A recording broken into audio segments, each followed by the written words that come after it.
The main door was not opened, but at least he opened the louver. Because issues have to be discussed in Parliament. And Parliament was very difficult to allow women even to discuss. On the day when they were discussing the affirmative action, it was on the 3rd of May 1995. If you got the Parliament answered, all men stood up and said, we cannot allow women here. Let women remain in the kitchen and cook for the husbands. The president took it upon himself because he was the chair of the council that time. Parliament, the president has never been a speaker of Parliament. He was the speaker of that Parliament, which was discussed the constitutional amendment, the CA. He said, let us allow some women to come. He had to negotiate for some women to come, in anticipation that there will be a time when those women who have come will be able to urge for all the others to join through the main gate and make a 50-50 representation. Now I want to respond to the issues that people were raising yesterday on issues of affirmative action. I am privileged to have studied it up to PhD level. Therefore, when I speak about it authoritatively, I have had every understanding about that particular matter. It is a law. It is a law. Now, that law allowed 30% women to get into Parliament. And how would they distribute 30% within the whole country? They said 1 per district.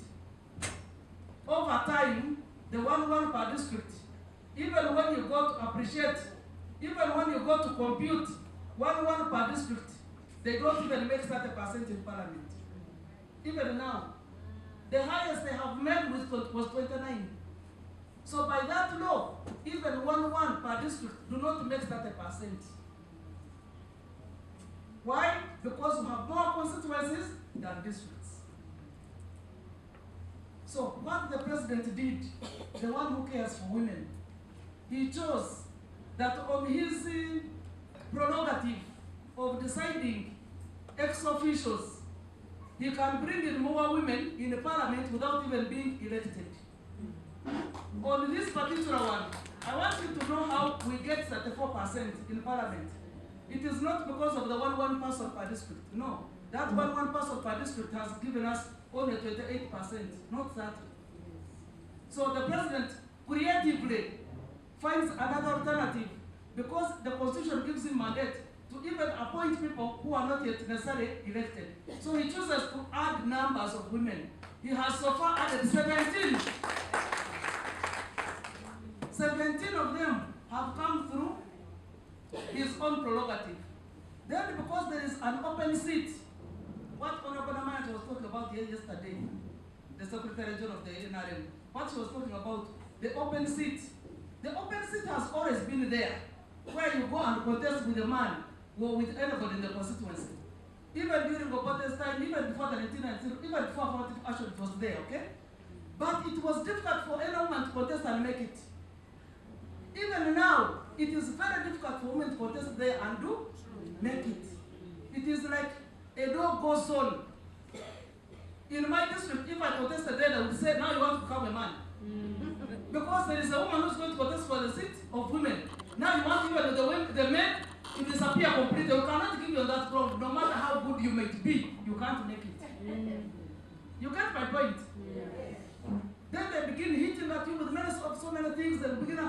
That is what my sister, yesterday, the other young lady was talking about. We don't even have 29%. We don't even have 30%.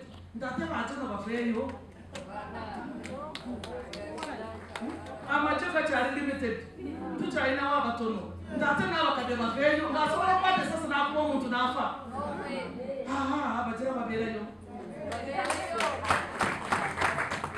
What we should be struggling for as women is to open the gate and have 50% women come and give directly. Yes. So yesterday, one of our take home, and that is the reason I have my sister, I have not allowed her to leave before I do, because yesterday it raised up. 2 issues raised up. One was about lining up. Lining up, ladies, has never been democracy. Yes. Democracy is expected to protect you when you make a personal decision for who becomes a leader. Yeah. Right. To protect your interests. So it should be unlimited. It should be a decision that you make personally and should be protected. So when you line up, you have exposed yourself to hatred, to people bashing at you. You remember where we are married. We leave our home and go to marry somebody's home. So you say, I'm not going to line behind you. Even your own husband, you may not know him that he's not capable of being a leader. Okay? But if you don't line behind him, will you sleep in that house? So this lining up, I am opposed, and I don't think I'll ever participate again in the lining up business. That would make sense. And also the acts. The Act of Parliament for electing the leaders and the Act of the Women Council Act, it is also there. So she asked us to constitute a team to go and present it again to Parliament, to Cabinet, so that it is reviewed. I want to request the Madam Nakafero to organize us. May have the data. You don't even waste time for anybody to do research. I have done the research. Let us take the matter there so that lining up is done away with.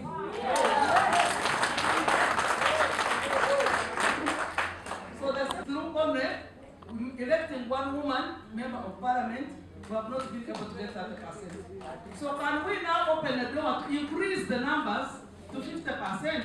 We don't want to stop people at 40. I want us to go to 50 because we are 51 of the total population of the country. Would we be wrong? No. Perfect. Then you are also being marginalized because of your age, isn't it? Or you are even too old. Or you are not even very old, but because there is a way in which young people now seem to distance us from themselves. Politically now, they are all politicized. And whoever comes up, they first look for anything else they can put against you. If it is the dressing, they say, why does she put on red? Why does she look like this? Why does she walk crooked? Why is she even old? But they have not applied for death themselves if they don't want to grow old. Why they have not died? Because the fact that you live, it means that you continue to grow. So all those were meant to put somebody back. If you have given a bath yesterday, they will say even the milk is dripping from her breast when they have not seen anything. So all those were words that would stereotype a woman to take her back so that she does not get involved into politics.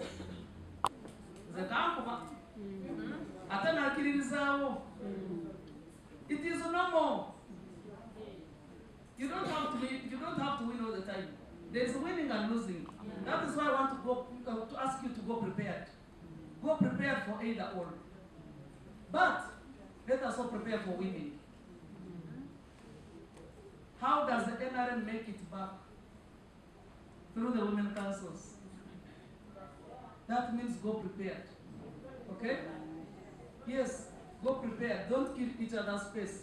At every radar, we have already agreed that those who made it at the village level are already our flag bearers. You remember we had elections last time? You remember we had elections? Yes.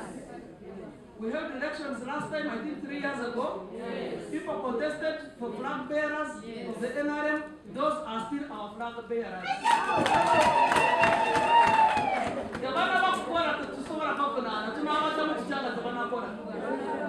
So from there will be holding general elections for LC1. You are still flag bearers. You are going to contest with others for LC1, Chairperson Women Council. Thereafter, immediately, the NRM will organize another flag bearer leaders for LC2. Because every village will be bringing one to the parish level. So they are going to hold elections for flag bearers at that level. One flag bearer will make it to contest on the side of NRM at the parish level. Then the general elections will come for you to compete with the other parties. You make it. You go to the district. You go to the sub-county. You go to the district. And you get back here. You all, okay? Life goes on. Wish each other well. To begin with, we are all women. We are going to struggle for the same interests. But don't stop trying. Every other opportunity that comes, struggle with it. But as a minister responsible for women, for gender and culture, I thought it was relevant for us to discuss about these matters. And you ladies, chairpersons of Women Council, are the chairpersons of the organizing committee of the district Women's Day. You are the chairperson. The chairperson organizing committee of Women's Day at the district level is you, not anybody else. Please write it down. Make a circular and deposit it. The chairperson of the organizing committee is clear. It is that woman who is the chairperson of the Women Council. And thereafter you can opt all other people to join you. You can invite a guest of your choice. You can, but make sure you are firm on your position. Because we don't want to fight for you when you don't also want to show that you are a leader. You must exhibit it. Leadership is fought for. So for you, we are going to protect, because we are also in the fight, we are going to protect your interests.